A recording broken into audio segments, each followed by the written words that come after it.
Apartheid, from my point of view, is a prescription for disaster for Israel, for the Palestinians, and for the United States.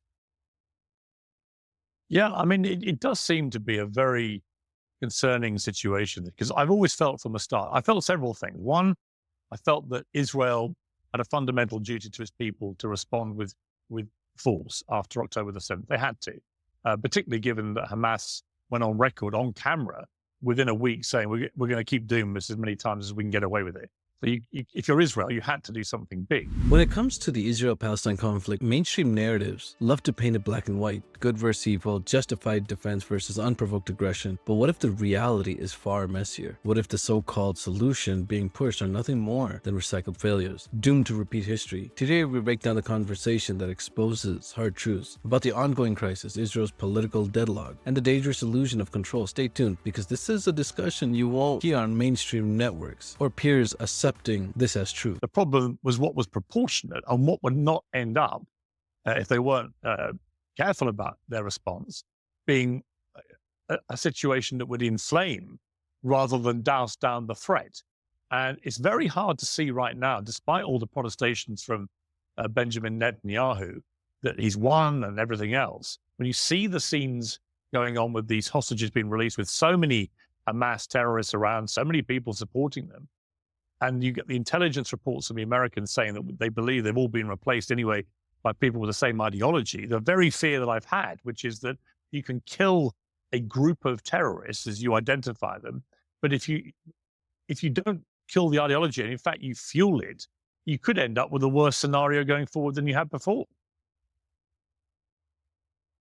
I agree completely. I mean, the fact is that there is no purely military solution to this problem. The Israelis have this belief that they can use the big stick. They can use military force, what they sometimes call the iron wall, to beat the Palestinians into submission. They've been trying this formula for decades. It does not work. The only way you're going to resolve this conflict is to come up with a political solution. And this is the principal reason that so many American presidents have pushed hard for a two-state solution. A two-state solution is a political solution, and it gives the Palestinians a sovereign state of their own. And most people recognize, at least outside of Israel, that that is the only way you're ever going to shut this conflict down. But the problem with the two-state solution is that Netanyahu has shown zero interest, it seems to me, for more than 20 years in having a two-state solution. In fact, if you look at the history since the start of the new century, Netanyahu was very, very keen for billions of dollars to be funneled to Hamas from 2005 onwards, and didn't seem to have any idea what they were then spending that money on. And then we find out on October the 7th, actually, they spent it on a very sophisticated tunnel system, which allowed them to then run and hide among civilians, making the response from Israel almost impossible in the way that they were conducting it without massive civilian loss. So it seemed to me that at every stage of this, Netanyahu's desire for a two-state solution has been almost non-existent, and yet he's still prime minister. So if the person in charge of Israel at the moment has no interest in a two-state solution, then although most people outside think it's the only way this ever eventually gets resolved, how does it get resolved? Well, it's important to emphasize, Piers, that Netanyahu is hardly the only Israeli leader who's opposed to a two-state solution. There's a rich history of opposition to two states in the Israeli national security establishment. So Netanyahu's not an anomaly here. You also want to ask yourself the question, given what's happened since October 7th in Gaza and even what's going on in the West Bank, can you really imagine a workable two-state solution? I thought a two-state solution was dead before October 7th, but it's deader than dead at this point in time, just given the events since October 7th. So I don't see that as a viable alternative. You then raised the question, what is the solution here?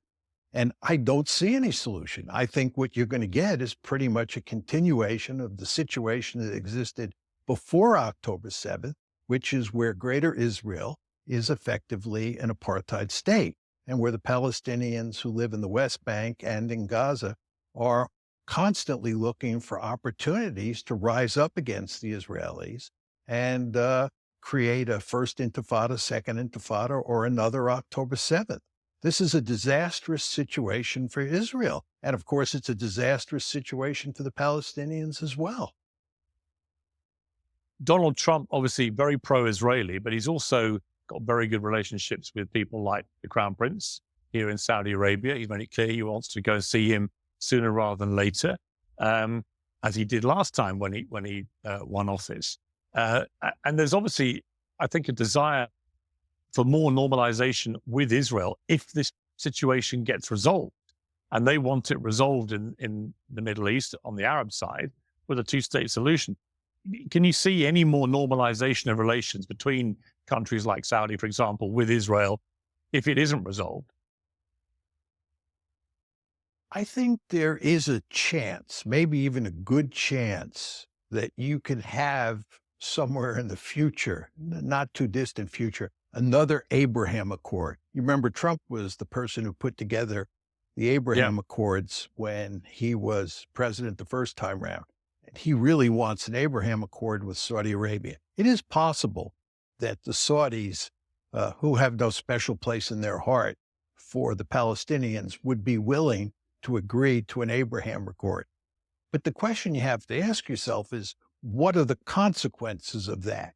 It has zero effect on the Palestinian problem, both in Gaza and in the West Bank. It has zero effect on the problem with Hezbollah. It has zero effect on what's going on in Syria. And it has zero effect on what's going on with regard to Iran. So an Abraham Accord may improve relations between the Gulf states and Saudi Arabia in particular and Israel. But in terms of dealing with the really thorny issues that are out there, it matters for little. Does Netanyahu survive? There's a lot of heat now coming from a lot of Israelis saying he thinks he's got this completely wrong. They shouldn't have done this deal with Hamas. That Hamas's show of strength is a reminder to people they haven't been beaten, far from it. Could the pressure on Netanyahu get to the extent that he has to resign?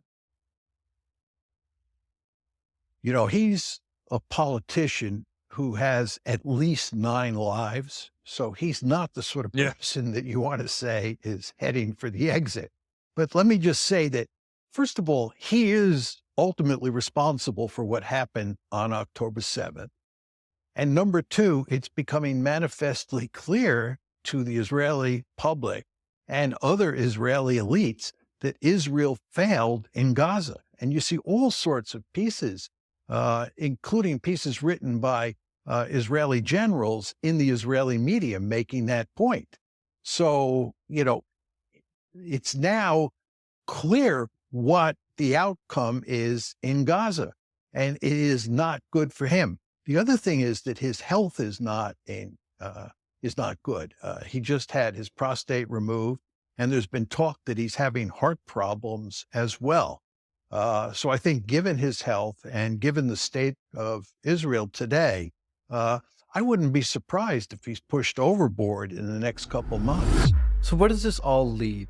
A two-state solution, dead in the water. Military dominance, nothing more than a temporary illusion. And Netanyahu, holding on by a thread. The reality is Israel's current trajectory isn't securing its future. It's locking into an endless cycle of conflict, one that will only breed more resistance, more instability, and more disastrous consequences, as elaborated by Professor John Mearsheimer. And let's be honest, this isn't just an Israeli problem. The West unconditionally backing, the media's selective outrage, and the carefully curated narratives all play a role in sustaining this crisis. Meanwhile, those in power continue to recycle failed strategies, ignoring the lessons of history and fueling the very ideologies they claim to be fighting against. The question isn't whether this approach will fail, it's how much destruction will come before they admit it. But of course, that's not narrative you'll hear from mainstream pundits. They'll keep pushing the same tired justification while ignoring the bigger picture. But here, at Z's political couch, we cut through the noise and expose the uncomfortable truths that others won't. If you found this video valuable, I just ask you to like and share. Drop your thoughts in the comments because this conversation isn't over, and neither is the fight for truth.